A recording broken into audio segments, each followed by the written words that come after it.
Hello, everyone. We're starting week 6 of the course, which is also the beginning of part 3 of the course. Let's take a look at the course outline, kind of see where we are, orient ourselves.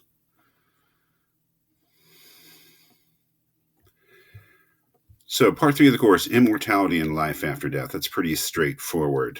We'll be reading Plato's Phaedo, which is a philosophical dialogue, of course, written by Plato about 2,500 years ago. One of the essential philosophical works about death. I mean, there's all of the things that I've given you are things that I really feel like I've learned a tremendous amount from. My favorite things ever written by philosophers, at least, on the subject of death. But if we were to, talk about the central texts, the texts that you just sort of have to read, I think Plato's Phaedo would be number one on the list. And then we'll be reading Paul Landsberg's The Experience of Death, which is a personal favorite of mine, probably my favorite thing ever written on the subject, by a philosopher, at least, by anyone, actually. Paul Landsberg, personal hero and favorite of mine. But Plato is really kind of inescapable.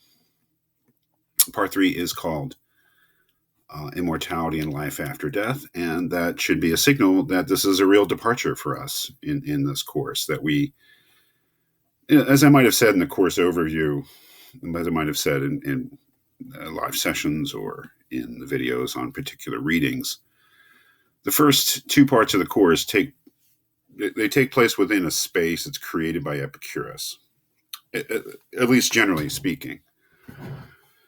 An Epicurean view of death, that at death we become nothing, which is certainly not something that is particular to Epicurus as a thinker, but is for us, he establishes that space in this course. That is, that death is the limit of life, that death, beyond death there is nothing. It makes no sense to talk about anything beyond death for the person. And one of the things I think I've said repeatedly in terms of beginning to understand Epicurus and understand the Epicurean view is that you simply have to put aside the very common way of thinking of death as a transition. I think that most people do think of death, at least in a murky way, kind of a perhaps confused way, as a transition from one state to another. That's why people talk about death as a mystery. It's why Shakespeare had Hamlet call death the undiscovered country in the famous, I guess it's in the famous To Be or Not to Be soliloquy, or it's somewhere else in Hamlet. But that notion that death is a mystery because we don't know what happens after death, Epicurus would think that was rather silly, right? We know exactly what happens.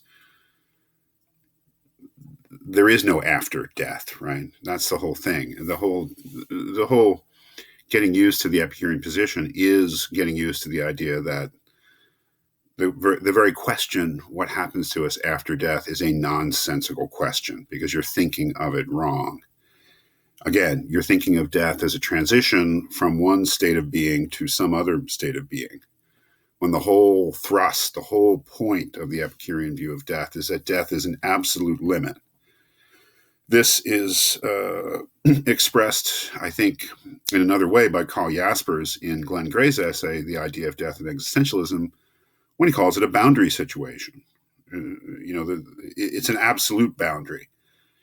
And the force of the existentialist view of death is that we have to accept our own finitude. And think about what that means. To say that we are finite creatures. We have a beginning and we have an end. If we go back to our usual way of characterizing life as a line, it's a line segment, right? It's not a ray. It's not a point at one end and then an infinite extension on the other. It's a finite period.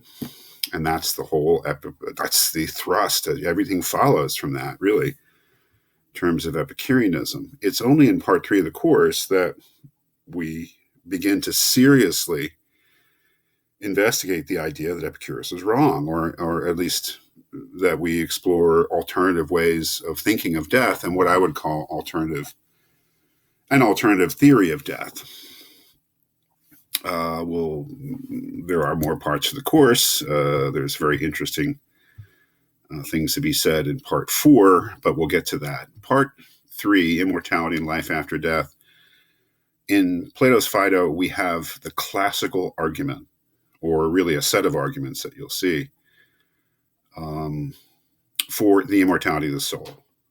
And here is the first time that we have a thinker who really does think of death as a transition. Death as a transition from what we're familiar with in earthly life to some other form of existence. Now, it's not Plato trying to describe what that other form of existence is or what it's like to make the transition. It's simply trying to argue that the human person has an element to them which is immortal, which cannot die. And there are a lot of ideas associated with that, but that's the central idea of Phaedo, and the central task or purpose of Plato, using Socrates as a dramatic character. Obviously, it's Socrates speaking to his friends in very dramatic circumstances. The central purpose or task of Socrates, let's say, in this dialogue is to establish that the soul is immortal, to establish that when the human being dies, that not everything is annihilated. Clearly, in the Epicurean position, everything we are, whether we're composed of body and mind, or feeling and thought, or sensation and intellect, or spirit and flesh, however you want to put it, the Epicurean theory is that all of this is annihilated. And what Plato has to try to make plausible is that there is some aspect to the human being which is not subject to death, which survives death. And then in some really rather unspecified way goes on to have its own independent career. And you might think of also of the central problem is really trying to make plausible, to make a good argument for the idea that what we call mind or soul or intellect or consciousness can indeed exist without the support of an organism, without the support of a body. This is very, very, I'm not saying it's wrong, and I think that this needs to be explored. And I don't want to say anything against it, because I think it's a live proposition, but there's no doubt that it's a very difficult argument to make. So we have to hold Plato to the highest standards and really ask ourselves whether he makes this argument.